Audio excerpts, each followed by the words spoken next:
HBM4 넥스트로 지금 SP-HBM이라는 애가 나오면은 여기 베이스 다이에 해당하는 이 역할이 훨씬 더 커질 거예요. 네, 여러분 반갑습니다. 에러입니다. 내년 이맘때쯤이면은 엔비디아에서 HBM4를 탑재한 GPU들이 마구마구 쏟아질 텐데요. 이 HBM4는 HBM3와 3E 때까지 여러가지 디램들이 쌓여있는데 그 통로가 1000개에서 2000개로 늘어납니다. 정확하게는 1024개에서 2048개로 늘어났는데 제덱이라는 기구 아시죠? 이 디램이나 낸드 플래시나 이런 메모리 관련해서 반도체 협의 기구가 있는데 표준을 만드는 기구라고 보시면 되겠는데 HBM도 이러한 표준으로 합시다라고 논의를 하거든요. 근데 똑같은 HBM4인데 훨씬 더 용량을 더 늘릴 수 있고 기존보다 심지어 IO 핀도 2000개가 아니라 500개밖에 안 되는데 4분의 1 수준으로 줄었는데도 불구하고 기존의 HBM과 똑같은 형태의 거를 거의 마무리를 해서 지금 내놓기 때문에 이게 되면은 지금 메모리 3사 그리고 TSMC, 삼성 파운드리 이런 HBM과 관련된 이런 여러가지 기업들의 이 경쟁 구도가 약간 달라질 수도 있겠다라는 생각이 들어서 HBM과 AI GPU, AI NPU 같은 이런 거 관심 있으신 분들은 반드시 알아야 될 내용일 것 같아서 한번 정리해보도록 하겠습니다. 자, 우리가 HBM이라고 늘 얘기하면은 이게 굉장히 크게 얘기되는데 여기 GPU라고 되어 있는 부분이 엔비디아 GPU, 이거 엔비디아가 설계를 해서 TSMC가 제조를 하는 부분이죠. 그리고 요 위에 DRAM이라고 되어 있는 부분이죠. DRAM 다이. 이거는 이제 지금 4개를 올린 건데 지금 이제 12단, 16단 이렇게 올리잖아요. 이 DRAM 다이를 이렇게 쭉쭉쭉 쌓아가지고 지금 여기서는 8개의 세로충으로 뚝뚝뚝 뚫려 있는 엘리베이터들, 통로가 뚫려 있는데 원래는 이런 칩 같은 게 있으면은 이 옆으로 이렇게 하는 와이어 본딩이라던가 아니면 PCB를 이렇게 갖다 붙이는 아래로 이렇게 밑에 BGA 방식으로 볼 그리드 어레이 방식으로 밑에 쭉쭉 하는 게 당연한데 얘가 쌓여있다 보니까 이걸 뚫은 거예요 지금 이걸 TSV라고 하죠. Through Silicon Via라고. 요게 지금 1024개다 2048개다 이렇게 하는데 HBM4에 와서는 2048개가 되는 겁니다. 똑같은 면적이라고 치면은 훨씬 더 많은 엘리베이터를 박아 넣겠다는 거죠. 그리고 우리 옆에 있는 지금 HBM 컨트롤 다이라고 되어 있는 요 부분이죠. 이게 본이 말하는 베이스 다이거든요. 이렇게 1000개 2000개 되는 신호선들이 막 나오면은 이 컨트롤 다이에서 얘네들 신호를 잘 받아갖고 이 코어스에 해당하는 이 중간기판 있죠. 실리콘 인터포더라고 하는 요 같은 경우는 코어스 S죠. 얘네들을 통해서 GPU로 왔다 갔다 하게끔 연결해 주는 겁니다. 기본적으로 HBM 이런 구조인데 이 통로 수가 많으면 많을수록 전달되어야 되는 신호선 수가 엄청나게 많아지겠죠. 그리고 좁은 공간에 이거 다 뚫어갖고 관리하려면 서로 막 간섭도 생기고 많이 걸릴 거란 말이에요. 그런데 이 제덱이라는 기구, 이거 보세요. 글로벌 스탠다드 for 마이크로일렉트로닉스 인더스트리, 반도체의 표준을 만들어서 이걸 토대로 했고 하이닉스도 만들고 삼성도 만들고 다 이렇게 협의를 해서 만든다는 거죠. 멤버로 참여를 하면서. 이런 얘기 나오죠. HBM4 레벨의 스루풋을 가지는데 reduced pin count를 가진다. 거기에 해당하는 SP-HBM 스탠다드를 곧 이제 마무리할 거다라는 얘기죠. 이게 12월 11일에 나왔습니다. HBM4는 HBM4인데 뭐라고 했다? SP, 스탠다드 패키지라고 하는 명칭을 붙였습니다. 뭔가 HBM이라고 하는 거를 지금은 이제 선두주자인 하이닉스와 TSMC가 같이 이렇게 협업을 하면서 하는 구조로 코어스를 연결해서 나가는 구조로 하고 있는데 이걸 조금 더 표준화해서 생산하기 좋게 만들겠다는 목적이 있다는 거죠. 그러니까 핵심 내용은 이거예요. HBM4 인터페이스는 원래 1000개에서 2048개로 확장이 되는데 SP-HBM은 4대1의 직렬화를 통해서 512개의 데이터 신호를 정의한다 하면서 동일한 대역폭을 달성할 겁니다 라고 얘기를 합니다. 원래 통로가 2000개였는데 500개로 줄이겠다라는 거예요. 대체 이게 어떻게 가능하지? 라는 거죠. 안델공학 서데스라고 쳐보면은 이거 시리얼라이저, 디시리얼라이저의 줄임말이거든요. 우리나라에서는 서데스 관련된 이 테크 컨텐츠를 제가 최초로 만들었었는데 여기서 이제 서데스가 뭔지 막 이런 얘기들을 많이 제가 다뤘어요. 이게 무슨 내용이냐? 원래는 이게 HBM이면은 핀들이 이렇게 여러 가지 병렬리 8개가 있다고 칩시다. HBM에 통로가 8개, 1000개가 아니고 8개가 있다 치면은 이 8개를 하나의 핀으로 빠르게 보냈다는 거예요. 1초에 딱 8개씩 보내던 거를 마치 0.125초에 한 개씩 보냄으로써 마치 1초에 똑같이 8개를 보낼 수 있도록 병렬로 보내던 거를 시리얼하게 보낸다는 거죠. 그러니까 똑같은 시간에 더 많은 정보를 하나의 핀으로 보내겠다는 게 목적이에요. 이게 바로 서데스고 브로드콤의 핵심 회자가 이거라고 제가 말씀을 드렸죠. 자세한 내용들은 제가 여기서 자세히 다뤘으니까 한번 공부하고 싶으신 분들은 한번 보시면 되겠는데 그래서 여기 스탠다드 패키지 HBM4라고 하는 거는 원래 여기에 2000개의 핀들이 엘리베이터들이 쭉 뚫려 있잖아요. TSV가 2000개를 원래 이 베이스 다이를 통과해가지고 코어스 S에 해당하는 이 코어스 S라고 제가 뭐라고 했습니까? 이것도 똑같이 반도체예요. 근데 2000개나 되고 1000개나 되는 것들이 너무나도 미세하니까 그냥 기판에 이게 금속 배선으로 하기에는 너무 빡센 거예요. 왜냐면 금속 배선 하면 두꺼우니까. 그래서 얘 자체도 반도체로 만든다라는 개념이 코어스라는 개념입니다. 그 중에서도 제일 처음에 나온 게 코어스 S죠. 실리콘 인터포즈에 해당하는 코어스 S인데 여기 2000개가 해당하는 것들을 기판을 통해 갖고 엔비디아 GPU에 연결해주고 하는 역할을 한다라는 게 이 코어스의 역할이죠. 앞으로 2000개고 4000개고 늘어날 수 있잖아요. 근데 자 새로운 인터페이스로 이 베이스 다이그에 해당하는 요 부분이 이 서데스를 넣어가지고 물리적으로 4개가 있던 거를 1개로 해서 빠르게 보내주면은 여기까지는 2000개가 뚫려 있어요. 2000개가 뚫려 있는데 베이스 다이에서 잘 처리해갖고 통로 500개만 해놓고 한 통로에 4개씩 더 보내겠다는 거예요. 같은 시간에. 그런 개념으로 하는 게 지금 SP HBM4입니다. 그러니까 원래는 2000개였는데 이게 4분의 1로 주는 거예요. 왜냐하면은 4개의 핀이 필요하던 거를 1개의 핀에서 더 빨리 따닥따닥 보낸다는 거죠. 4배 더 빠른 속도로. 그러니까 결과적으로는 똑같은 시간 안에 보내는 데이터량, 대역 폭은 똑같이 유지가 되는 거고. 이렇게 되면은 2000개를 보내는 것보다 512개로 보내니까 훨씬 더 이 실제로 물리적으로 뚫려있는 통로 수가 듬성듬성 더 있었겠죠. 피치가 완화된다는 거는 그 통로와 통로 사이의 간격이 더 벌어진다는 얘기입니다. 그러면서 하시는 내용이 바로 이거죠. 유기기판을 쓸 수 있다는 거. 자, 유기기판이라고 한 거는 제가 앞에서 말씀드린 요게 원래 코어스 S라고 하는 실리콘 인터포저는 유기기판이 아니에요. 올고딕 서브스트레이트 아닙니다. 원래는 실리콘 기반의 거였는데 이렇게 좀 벌어지면은 좀 더 싼 걸로 만들 수 있다는 겁니다.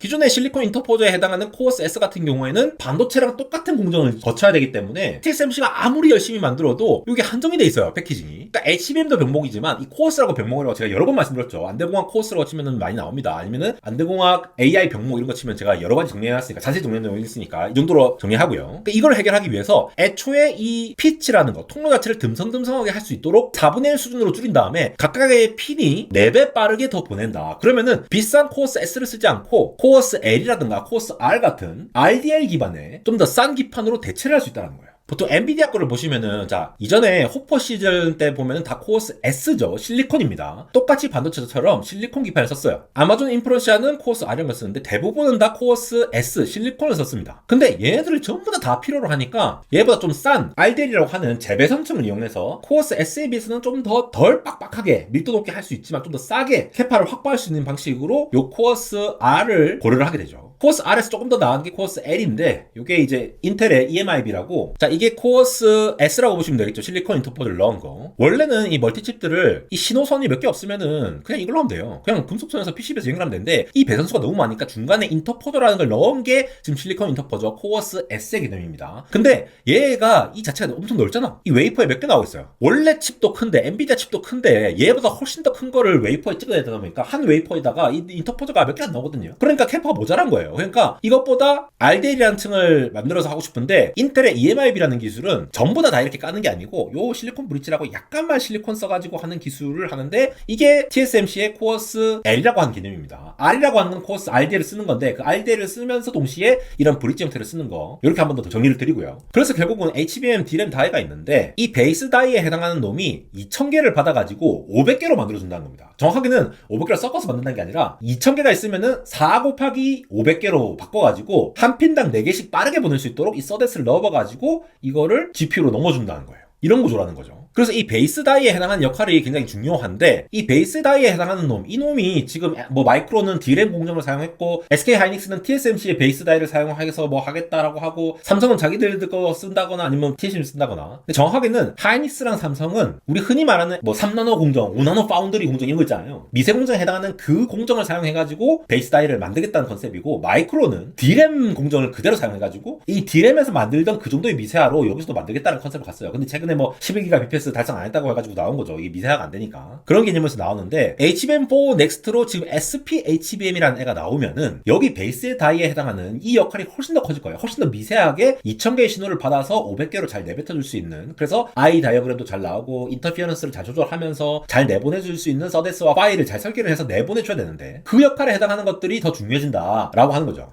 이게 흔히 D램 공정에 해당하는 이 셀 사이즈를 보면은 D램들끼리 이제 줄여왔잖아요. 우리가 D2X, D2Y 이렇게 하던 거가 D1X, D1Y 하던 거 지금 이제 D1B 혹은 D1 베타, D1C 혹은 D1 감마라고 표현하죠. 이게 뭐냐? 이 10몇 나노라는 수준입니다. 밀도로 보면은 이게 1몇 나노다, 10몇 나노다 해서 1X라고 표현했고 그것보다 조금 더 줄이면은 1Y라고 했고 1Z라고 한 겁니다. Z가 끝났으니까 다시 돌아왔고 1A, 1B라고 했는데 보통 로직 반도체 같은 경우 이 로직 반도체의 이 밀도는 핀팻이나 게이트 올 어라운드 같은 구조로 가면서 실제로 10몇 나노, 20몇 나노 수준이지만 하이케이 메탈 게이트도 적용하고 이후에 핀팻, 게이트 올 어라운드는 입체적인 구조를 통해서 훨씬 더 높은 밀도를 구현을 해왔다는 거죠. 마이크론처럼 D램 공정을 사용해서 베이스 다이를 만들면은 그 정도로 미세화가 안 이루어질 수도 있다라는 거 혹은 특성이 안 좋아질 수 있다라는 거를 생각을 하셔야 돼요. 반면에 SK 하이닉스나 삼성이 TSMC나 아니면 삼성 파운드리에 훨씬 더 낮은 공정에 로직 반도체를 써가지고 베이스 다이를 쓰게 되면은 이러한 컨트롤을 훨씬 더 잘할 수 있겠죠. 더군다나 SP HBM에 와서 이 베이스 다이의 역할이 더 커지게 되면은 2000개의 신호를 잘 해가지고 서데스를 이용해갖고 이쪽으로 잘 내보낼 수 있도록 한다면은 이 베이스 다이의 역할이 얼마나 중요한지 아시겠죠? 더 중요해진다는 겁니다. 그래서 이게 가능하면은 훨씬 더 듬성듬성돼 있는 기존의 비싼 코어스 S가 아닌 코어스 R을 이용해서 설계를 할 수가 있으니까 더 많은 GPU를 생산할 수 있겠다. 우리나라 기업들은 더 좋지. HBM을 더 많이 팔 수가 있고 엔비디아도 좋겠죠. TPU도 더 좋겠고 얘네들도 더 코어스 S에서 코어스 R이라고 하는 구조로 코어스 L이라는 구조로 바꿔가면서 재배선 층을 이용해서 듬성듬성 해도 똑같은 대역폭을 달성할 수 있는 걸 만들 수 있으니까. 혹은 똑같은 대역폭이 아니더라도 그러니까 똑같이 2000개를 뚫어놔도 8000개의 신호를 내뱉을 수 있는 그런 것도 고려를 할 수 있겠죠. 그런 식으로 지금 HBM이 제덱에서 고려를 하면서 이렇게 만들라라고 넥스트로 주문을 하고 있다는 거죠. 이게 되면 더 중요한 게 HBM의 가장 큰 문제가 뭡니까? 비싸고도 비싸지만 용량의 한계가 있다는 거죠. 방금 말씀드렸다시피 2000개를 4분의 1 핀으로 줄이면은 대역폭이 유지가 되잖아요. 반대로 2048개를 그대로 유지한다면은 8000개의 채널이 생기는 가능성도 고려할 수가 있습니다. 훨씬 더 많이 데이터를 보낼 수 있으니까 대역폭이 그만큼 늘어날 텐데 그뿐만 아니라 이 GPU랑 HBM 자체의 배선 거리 자체가 채널 수를 줄이면서 더 줄어들 수가 있으니까 HBM을 훨씬 더 많이 박을 수가 있겠죠. 이게 채널 길이가 길어질수록 이게 거리가 멀어지면 멀어질수록 혹은 얘네들이 빡빡하게 서로 간섭을 하면 할수록 얘네들끼리 노이즈가 끼고 인터페런스가 끼거든요. 그러면 I 다이어그램이라고 신호가 왔다 갔다 하는 선들이 막 뭉개지고 신뢰도가 떨어집니다. 보정이 필요한단 말이죠. 근데 훨씬 듬성듬성하게 되면은 그만큼 훨씬 더 빽빽하게 이 배선의 길이를 고려해가지고 HBM을 훨씬 더 많이 끼워넣을 수도 있겠다라고 할 수 있는 부분들이 있겠죠. 사실 케이블도 보더라도 이건 지금 애플 사이트인데 애플에서 똑같이 USB-C 충전 케이블인데 1m랑 2m랑 가격이 너무 다르죠. 물론 이건 애플 좀 많이 비싸게 파는 경우도 있어서 그런데 썬더볼트도 봅시다. 썬더볼트도 극단적으로 똑같이 USB-C 타입인데 훨씬 더 비싸거든요. 3m짜리가 20만원이 그리고 1.8m짜리가 16만 9천원입니다. 썬더볼트는 이제 길이에 따라서도 이게 되게 다른 게 길이가 길어지면 길어질수록 여러분 전기적으로 물리적으로 이 물리학의 기본이죠. 전기가 이렇게 막 가면은 저항에 의해서 열저항도 생기고 손실이 생기면서 노이즈가 많이 낍니다. 신호를 그만큼 많이 손실을 한다는 거예요. 그러니까 길이가 딱 정해져 길이가 길어지면 길어질수록 그만큼 손실이 떨어지기 때문에 중간에 뭐 리타이머라든가 이런 신호를 좀 더 보정할 수 있는 기술들을 써야 돼요. 마찬가지로 HBM이라고 해서 다르겠습니까? 얘네들이 신호선들이 너무 많아갖고 인터포저의 길이들이 막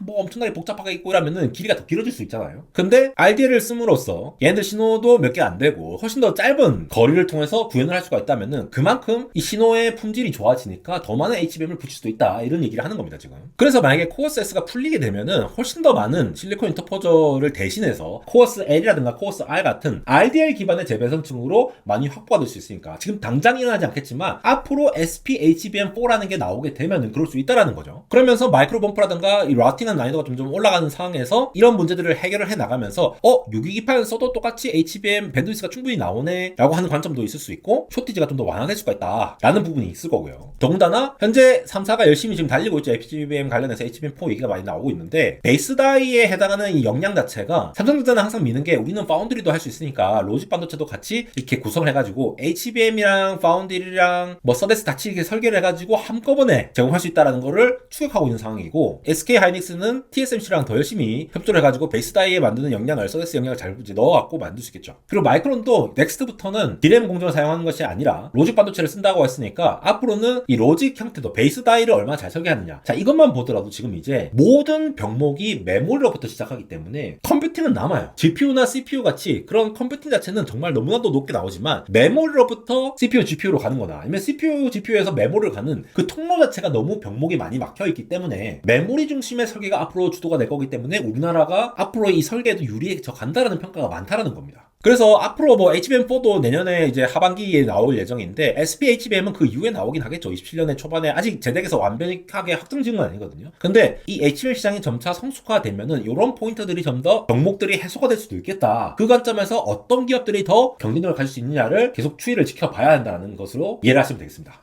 안대공학 인스타그램 언리얼텍.에러입니다. 언리얼텍.에러에서 인스타그램으로 많은 소식들을 전달드리고 있습니다. 안대공학에서 최근에 하와이에서 직접 황선님께서 중계를 해주셨죠. 카메라 터지는 줄 알고 황선님 놀라셨는데 이런 이제 재밌는 소식들, 이런 소식들 뿐만이 아니라 안대공학뿐만 아니라 여러분들이 이제 도움 되실 만한 이런 여러 가지 정보들을 보여드리고 있으니까 유튜브에는 안 나오는 다양한 소식들을 많이 받아가시기 바랍니다. 지금까지 에러였습니다.